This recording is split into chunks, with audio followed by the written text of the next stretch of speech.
Halo, Assalamualaikum warahmatullahi wabarakatuh. Selamat malam, pagi, siang, sore, malam buat teman-teman semuanya. Semoga masih dalam keadaan yang sehat-sehat aja, baik itu diri kalian sendiri maupun orang-orang terkasih kalian. Nah, pada minggu ini kita akan ngebahas mengenai visual culture. Tentunya masih di mata kuliah pengantar studi seni rupa, desain, kriya, dan industri kreatif. Nah, agenda kali ini kita akan ngebahas mengenai pengantar budaya visual, terus gambar, bahasa rupa NPM, dan bahasa rupa RWD. Pasti baru banget mengenal atau mendengar istilah ini ya teman-teman, nanti kita akan bahas. Nah, budaya visual itu sendiri, ya apa ya, bidang seni rupa adalah bagian dari keseluruhan budaya visual. Semua bidang yang tercakup dalam seni rupa ya. Jadi skop besarnya adalah ya budaya visualnya itu sendiri gitu. Nah, ia mencakup pencitraan dalam segala jenis media dan terlibat dalam asosiasi citra. Asosiasi citra ini adalah kesan yang ditimbulkan, kesan yang ditangkap gitu, impresi yang kita dapat setelah melihat suatu image atau suatu karya atau suatu citra. Budaya visual juga sinonim dengan budaya material, yaitu semua produk fisik dari kebudayaan. Keywordnya di sini adalah ya fisik dalam artian berarti kan bisa kita ngelihat teman-teman, semua yang terlihat. Cakupan budaya visual adalah segala yang dapat dipersepsi secara visual, diindra dengan mata, dengan kata lain, nampak atau dapat dilihat. Nah, ini menjelaskan poin ketiga tadi sih sebenarnya. Meskipun sifatnya berupa visual ini bukan hanya sekedar image atau citra ya, tapi semua yang tampak atau terlihat. Makanya di situ meskipun ada keywordnya produk fisik, tapi kan kita bisa ngelihatnya. Kita bisa menangkap apa ya, impresi yang ditimbulkan dari si produk fisik tersebut. Plusnya adalah ya kita memang bisa merasakan objeknya mungkin ya kalau memang diperbolehkan, dan juga barangkali ada teksturnya mungkin. Nah, tapi yang paling utamanya adalah ini semua masuk ke dalam budaya visual. Nah, ada ungkapan seeing is believing. Sebenarnya mah ya, bayangkan aja kalau kita belum mengenal, apa ya, belum mengenal konsep visual, belum mengenal warna, belum mengenal, tanda atau, lambang atau ikon paling gitu ya maksudnya. Hal simpelnya kayak gini aja deh, kita jadi nggak tahu pasti akan chaos banget sih. Kita jadi nggak tahu, di mana tempat-tempat yang dilarang parkir, karena kan itu ada logonya pasti, ya tempat-tempat yang dilarang parkir kan pasti ada, rambunya ya, ada logonya, ada lambangnya gitu. Nah, terus juga ada, ya nggak bisa dibedain pastinya yang mana yang toilet perempuan, toilet cowok.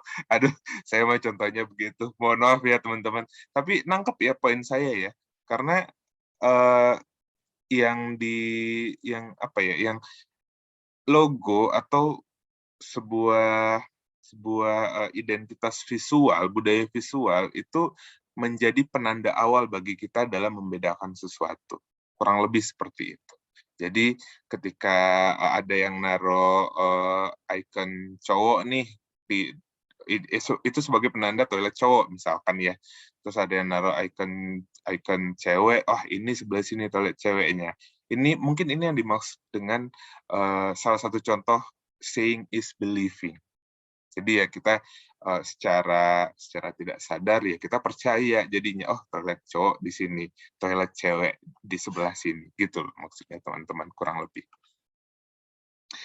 Beberapa hal terkait soal dunia visual, yang pertama adalah dari seluruh indera, penglihatan menduduki peringkat teratas. 80% informasi dunia ditangkap melalui indera penglihatan. Kita hidup di dunia visual atau mata sentris. Tidak ada paparan lisan maupun tulisan yang mampu sepenuhnya menggantikan pengalaman visual akan melihat busana, film, apalagi kehidupan ini. Bahkan ilustrasi dan berbagai representasi visual lainnya hanyalah terjemahan dari penampakan kenyataan dan sudah mengalami reduksi. Mereka hanya menyuguhkan sebagian kecil, tidak seutuhnya. Maka sebaiknya mahasiswa bidang-bidang visual memperoleh pengalaman visual aslinya secara langsung, seperti mengunjungi pameran-pameran, museum, acara-acara, juga menyaksikan teater dan film dengan layar besar dan sound system yang bagus. Perbanyak nonton bioskop mungkin itu maksudnya, teman-teman. Tidak. Tujuannya bukan seperti itu sih, tolong jangan salah diartikan. Intinya sih seperti ini, intinya adalah experience-nya. Experience-nya itu yang dicari, yang dikejar gitu loh. Jangan hanya kita, ya kalau misalnya hanya sekedar ngumpulin tugas, enggak sih, tapi apa sih istilahnya tuh kayak seperti yang dijelaskan di poin terakhir, memperoleh pengalaman visualnya. Jadi ada journey di situ yang seharusnya kalian tangkap. Nah, poin nomor 3 juga tadi udah sempat saya sebutkan. Bayangkan aja kalau misalnya kita nggak ada penanda, nggak ada gambar, belum mengenal gambar gitu, pasti akan chaos banget. Karena nggak mungkin semuanya berdasarkan teks gitu loh, nggak ideal juga ya, dan juga nggak ringkas gitu loh. Males nggak sih kalau misalnya mengambil contoh yang tadi ya, yang toilet, ini toilet cowok. Agak kepanjangan ya, agak nggak enak ya gitu loh. Akan lebih ringkas kalau memang diwakilkan oleh ya gambar gitu, nggak begitu banyak tulisan lah, tulisan ya cukup pada tempatnya, laporan-laporan dan sebagainya. Nah, ya betul sih memang poin nomor 4 ya, tidak ada paparan lisan maupun tulisan yang mampu sepenuhnya menggantikan pengalaman visual akan melihat busana, film, apalagi kehidupan ini. Simpelnya sih seperti ini, ketika teman-teman semuanya ya nonton film deh, let's say Avenger misalnya ya gitu. Nah, pasti akan ada momen di mana, wih keren, visual efeknya, editingnya keren. Bayangkan ketika lu nontonnya via tulisan, lu menangkap, teman-teman menangkap ceritanya via tulisan gitu. Pasti akan kehilangan momen-momen seperti itu.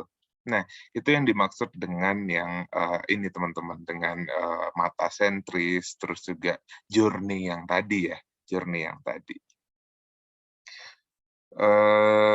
Ya untuk poin nomor 2 sih, ya memang apa yang kita lihat itu yang kita yakini sih ya teman-teman ya. Contohnya kayak contoh simpelnya kayak misalkan kita dapat ini nih, ada yang ngasih tahu nih ke kita misalkan bahwasanya ya pasangan kita selingkuh misalkan ya. Nah, pasti belum begitu percaya ya kita teman-teman, belum begitu percaya sampai kita melihat buktinya sendiri gitu. Apakah itu kita ngegap langsung, memergokinya langsung, atau ngelihat pesan teksnya dengan si selingkuhan gitu.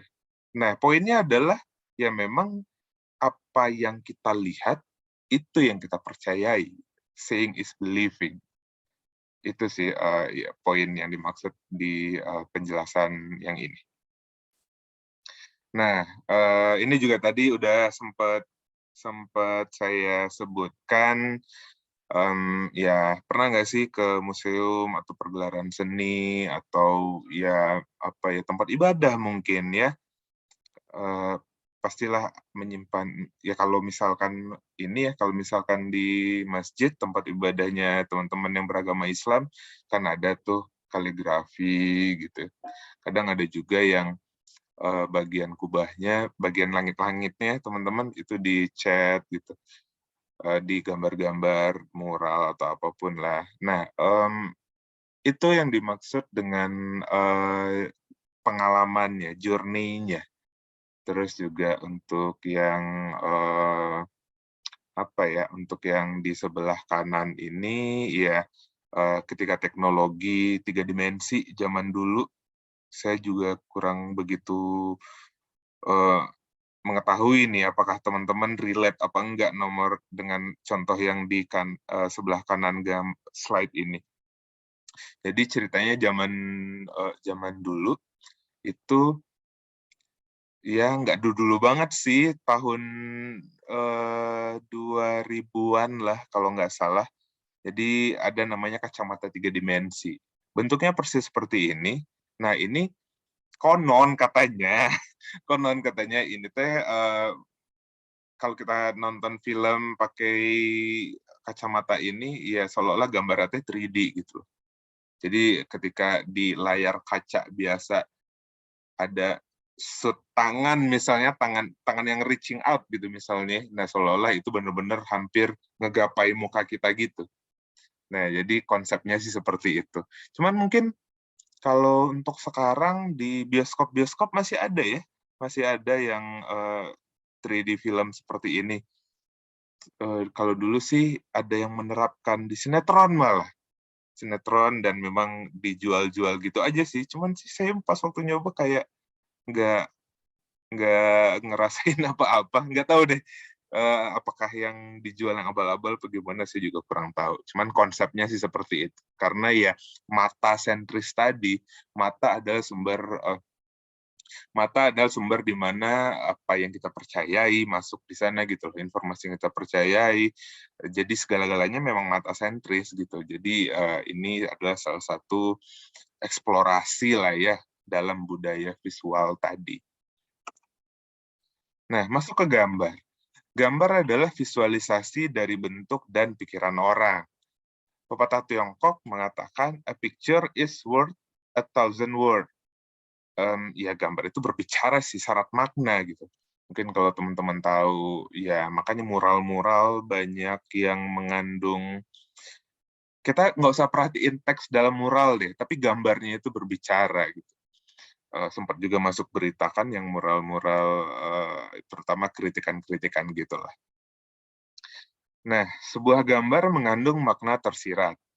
Tiap orang mempunyai pemahaman terhadap gambar tergantung dari latar belakang pendidikan, pengalaman dalam melihat gambar, bahkan peminatan akan visual. Nah ini sempat juga saya singgung di pertemuan kita tentang estetika gitu. Kita nggak bisa menjudge seorang nggak punya pemahaman akan gambar, cuman interest-nya aja yang beda. Interest pada semua orang itu ya tidak mungkin sama sih ya kalau menurut saya. Pasti akan ada aja yang membedakan gitu loh. Jadi ya kita nggak bisa ngejudge orang kalau memang misalkan pemahaman akan gambar atau karya itu berbeda dengan yang kita pahami, karena banyak faktor yang mempengaruhinya. Ada orang-orang yang tidak tertarik dengan gambar, tapi ada orang lain yang peka akan gambar. Pasti di antara teman-teman kita juga ada yang seperti ini juga sih.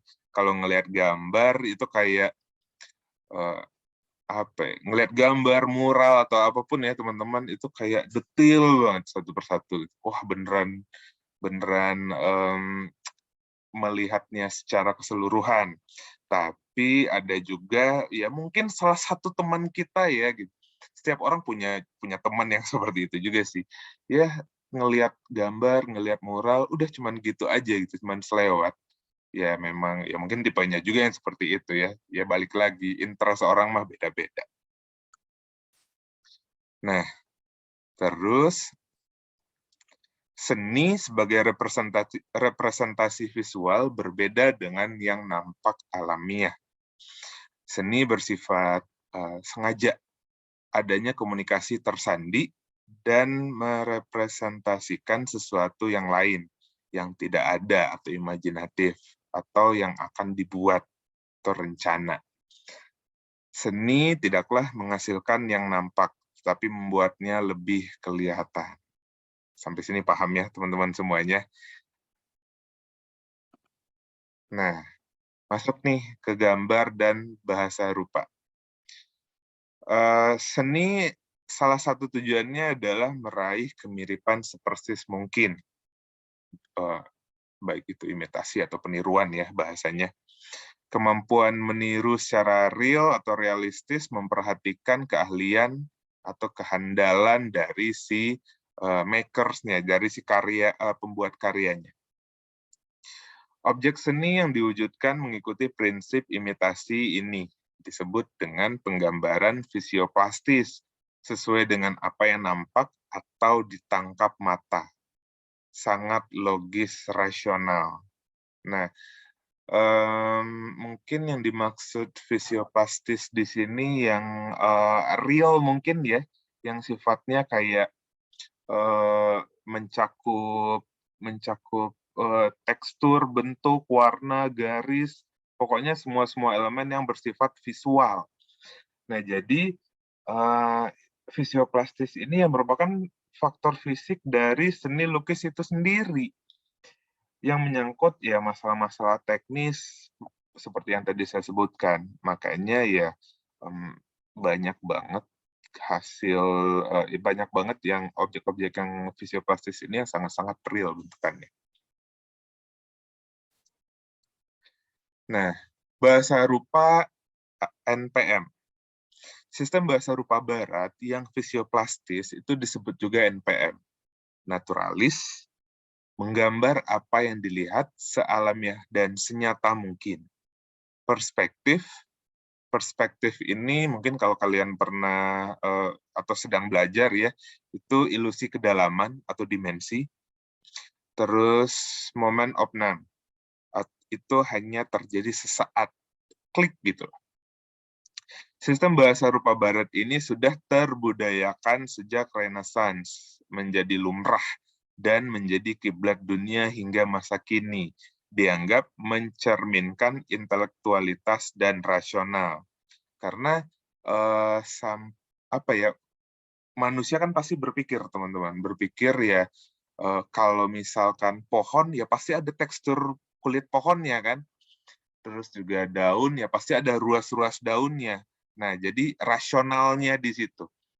Memang dituntut untuk ini sih, untuk detail sih ya, karena ya memang NPM ini, bahasa rupa NPM ini ya memang sangat-sangat detail sekali sih gitu. Nah, sedangkan bahasa rupa RWD, selain gambar barat yang fisioplastis atau NPM, ada juga penggambaran ideoplastis sesuai dengan gagasan apa yang diketahui. Nah, kalau ideoplastis ini tuh biasanya berasal dari diri si penciptanya itu sendiri. Apakah itu pengalaman, emosi, ide, fantasi, dan faktor-faktor lainnya yang berasal dari memang dari si penciptanya, pembuat karyanya. Biasa terdapat pada lukisan gua prasejarah, relief Mesir kuno, gambar-gambar primitif, dan gambar anak-anak, termasuk karya visual tradisional Nusantara. Dalam hal ini terdapat juga konsep visualnya tersendiri, terkait hal teknis, mencakup cara melihat, cara penggambaran, tata ungkap, dan sebagainya. RWD ini sebenarnya bertolak belakang dengan bahasa rupa barat yang fisioplastis atau NPM tadi. Nah ya memang kalau kita ngambil contoh gua prasejarah misalkan ya, itu kan memang menggambarkan kehidupan kehidupan mereka gitu loh. Apa yang mereka percayai, ritual-ritual mereka, proses berburunya mereka, pun juga dengan relief Mesir kuno. Ia menggambarkan ada cerita di sana, menggambarkan proses-proses proses-proses ritual juga mungkin ya. Terus juga ada tulisan di sana tentang kehidupan mereka. Ya memang berasal dari si pencipta karyanya gitu loh. Nah, terus nah, kenapa ada gambar anak-anak di sini? Nah, nanti akan saya bahas. Nah, kalau yang ini adalah karya visual tradisional Nusantara, berarti masuknya ke RWD ya teman-teman. Nah, pertanyaannya adalah kenapa? Nah, karena di sini ada cerita yang disampaikan, ada cerita. Jadi objek yang di sebelah kanan itu sedang memanah objek yang di sebelah kiri. Mungkin ini penggambarannya adalah seperti jin ya, atau apapun lah itu, raksasa atau sosok jahat lah ya. Terus yang di atas juga sedang mengejar si sosok jahat ini juga gitu loh. Jadi ceritanya ya ini si sosok jahat ini sedang diburu. Nah, itu yang dimaksud dengan RWD, dengan RWD. Ya, karena ya memang ada sesuatu yang disampaikan di sini. Itu tadi yang saya sebutkan, apakah itu pengalaman, emosi, ide, fantasi. Jadi ada ceritanya yang bisa kita dapat. Nah, NPM versus RWD. Tentunya dua paham visual ini tidak perlu dipertentangkan, ya karena memang seperti itulah adanya. Kecenderungan budaya visual kontemporer memadukan keduanya, tentunya sesuai dengan keperluan, terutama keperluan komunikasi. Contoh ilustrasi buku pelajaran, infografika, ilustrasi dongengan, paneling komik, dan masih banyak lagi. Nah, kenapa contohnya berupa katak ini? Karena ini adalah infografis. NPM-nya adalah itu hanya katak di tengah, katak dewasa. Dan mungkin detail-detailnya, dan mungkin ya objek-objek lainnya juga ya, prosesnya gitu. Nah, terus RWD-nya dari mana? Nah, karena di sini ada siklusnya, teman-teman. Ada panahnya yang muterin. Jadi kita bisa mengerti gitulah, tidak perlu ada teks, kita bisa mengerti bahwa dari katak dewasa, terus telur telah dibuahi, embrio, beruduk, terus sampai ke ada katak berekor, katak muda, dan menjadi katak dewasa lagi. Nah, ini yang kurang lebih inilah pemahaman singkat tentang bahasa rupa. Nah, ini juga bisa disebut infografis. Jadi kita bukan hanya sekedar gambar still aja gitu loh, tapi ini penggabungan NPM dan RWD. Kita bisa tahu kegiatan apa aja yang dilakukan di rumah sakit. Terus, nah ini, kalau ini menjelaskan yang tadi, kenapa gambar anak atau gambar dongeng masuk ke RWD, yaitu karena ada siklusnya di sini. Kita bisa melihat ceritanya gitu loh. Terus ya, contoh simpelnya nih, kalau misalnya nyuruh anak kecil gambar, itu kan gambar rumah misalkan ya, gambar rumah, itu kan dia tidak tampak depan gitu. Tapi rumahnya seolah-olah menghadap ke atas. Terus juga, gimana ya menjelaskannya, kalau misalnya ada dia lagi main misalkan, main siang-siang, terus tiba-tiba ada bagian kertas yang menggambarkan dia udah ada di rumah. Nah, ada yang awalnya matahari, tiba-tiba udah berganti menjadi bulan sabit. Kan banyak juga tuh anak-anak yang ngegambar seperti itu. Nah, itu adalah menandakan perpindahan waktu dari siang ke malam. Nah, yang siangnya dia main, terus malamnya ya dia udah di rumah beristirahat gitu. Nah, itulah alasan kenapa gambar anak ataupun visualisasi dongeng itu termasuk ke RWD karena ya ada ceritanya di situ, ada siklusnya bisa dilihat di situ. Kurang lebih seperti itu teman-teman semuanya. Nah, sekian penjelasan saya untuk materi minggu ini. Semoga bisa dimengerti. Mohon maaf kalau agak sedikit beribet bahasanya. Cuman kalau misalnya tidak ada yang masih belum jelas, ada yang masih belum mengerti dengan penjelasan saya, silakan tanyain langsung aja ke saya. Terima kasih teman-teman semuanya. Assalamualaikum warahmatullahi wabarakatuh. Selamat pagi, siang, sore, malam. Kapanpun teman-teman nonton video ini, tetap sehat buat kalian dan orang-orang terkasih. Dah.